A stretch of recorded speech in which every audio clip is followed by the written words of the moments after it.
Magandang araw mga kaibigan. The Crunch Time Basketball nagbabalik sa araw na ito. Ngayon, ating pag-uusapan kung bakit nga ba pinapatawan ng NBA ng indefinite suspension si Draymond Green.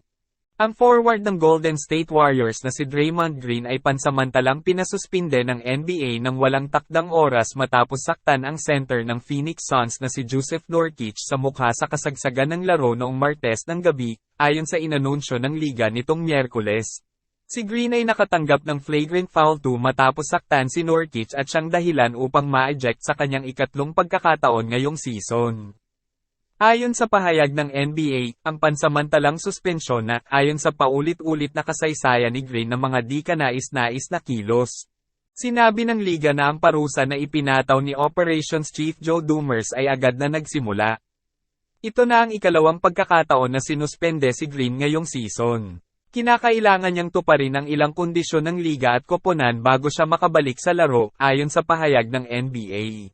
Inaasahan na magkakaroon ng pagpupulong sina Green, Warriors General Manager Mike Dunleavy Jr. at ang ahente ni Green na si Rich Paul ngayong Huwebes upang simulan ang pag-uusap tungkol sa landas ng pagsusuri at tulong para kay Green, ayon sa mga pinagkakatiwalaang pinagmula ni Adrian Wojnarowski ng ESPN. Hindi nais ipasa ng liga ang tiyak na bilang ng suspension ngunit nais nitong bigyan ng oras si Green para harapin ang mga hamon na kanyang kinakaharap.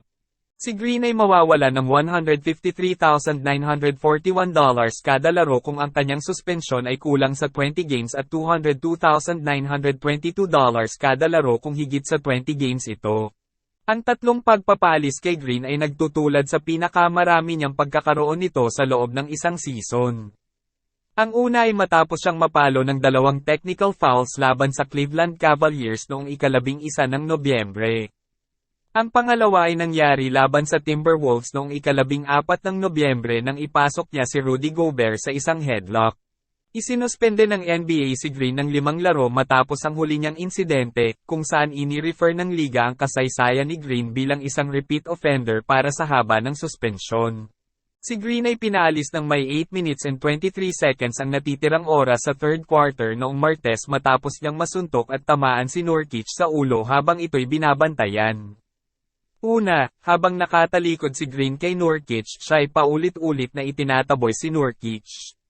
Sa huli, lumingon si Green at sinaktan si Nurkic sa ulo gamit ang kanyang kamay. Ipinagpas siya ng mga opisyal na ituring na flagrant foul penalty 2 matapos ang pagsusuri sa video. Hindi ako yung tipo ng taong humihingi ng paumanhin para sa mga bagay na intensyonal kong ginagawa, ngunit humihingi ako ng paumanhin kay Nurkic dahil hindi ko naman intensyon ang saktan siya, ani Green matapos ang laro.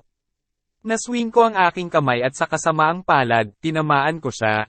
Malinaw na ipinaabot ng Warriors kay Green na kailangan nila siya sa court.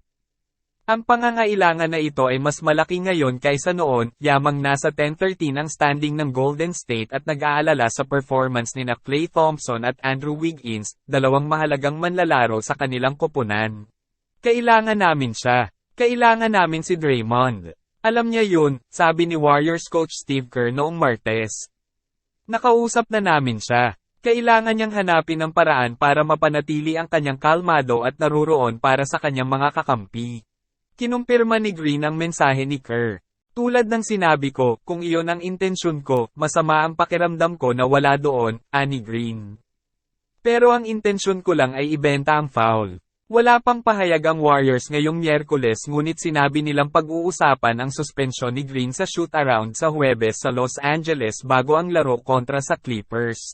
Isang source ang nagsabi sa ESPN noong nakaraang buwan na nawala na ang kapangyarihan ng Warriors sa pagsasanction kay Green matapos na hindi siya papanagutin sa pagtama kay dating kakampi na si Jordan Poole noong training camp ng nakaraang taon. Noong tapakan ni Green si Domantas Sabonis ng Sacramento sa unang yugto ng playoffs noong nakaraang season, ipinagtanggol at sinuportahan siya ng Warriors. Ganon din ang nangyari pagkatapos ng insidente kay Gobert noong Nobyembre, bagaman sinabi ni Kerr na ang kanyang mga aksyon ay hindi mapapatawad. Si Green, 33 years old, ay na-eject na ng 18 beses sa kanyang karera, pinakamarami sa mga aktibong manlalaro sa NBA.